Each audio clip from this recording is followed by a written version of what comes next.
It makes complete sense why game companies want to hold on to their lucrative franchises, and as time marches on, sometimes a reboot makes sense to steer a game series in an exciting new direction. The problem is that it doesn't always work out so well. Here's a look at some of the games whose makers surely had the best intentions, but couldn't quite pull it off.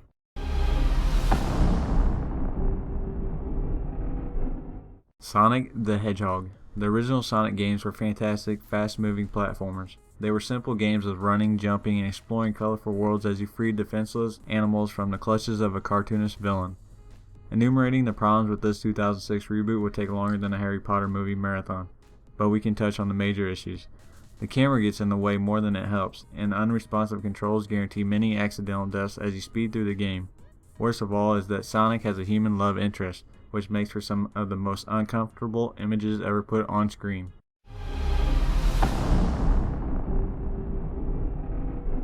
Dungeon Keeper. The original Dungeon Keeper puts you in the clawed feet of a monstrous villain whose job it is to design a dungeon full of traps and enemies to stop invading heroes. It was a brilliant reversal of dungeon crawling tropes, and fans loved it. When EA decided to reboot the franchise on mobile devices as a free-to-play game, the result was a complete disaster.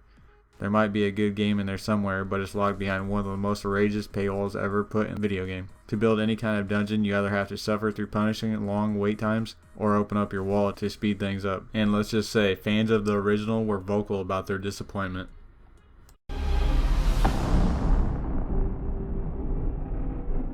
Final Fight Streetwise.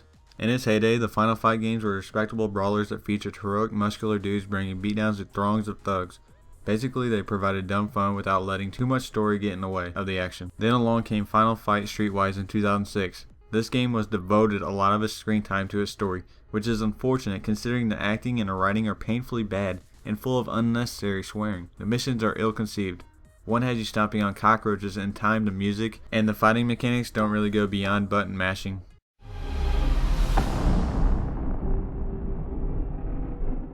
Bionic Commando. This reboot has all the hallmarks of a fine video game, sharp graphics, excellent source material, and a go-go gadget arm that makes swinging through the environment easy and fun. Still, Capcom managed to drop the ball. The problem is, aside from flinging yourself around, there's just not that much worth doing in the game. The flinging mechanic should feel as freeing as an open-world Spider-Man game, but the world is full of toxic fog that keeps you trapped in smaller, restricted areas. Throw in some bland combat, iffy controls, and a dull story, and you got a disappointing game. Oh, and it turns out that the hero's bionic arm is actually his missing wife. How and why? Who cares?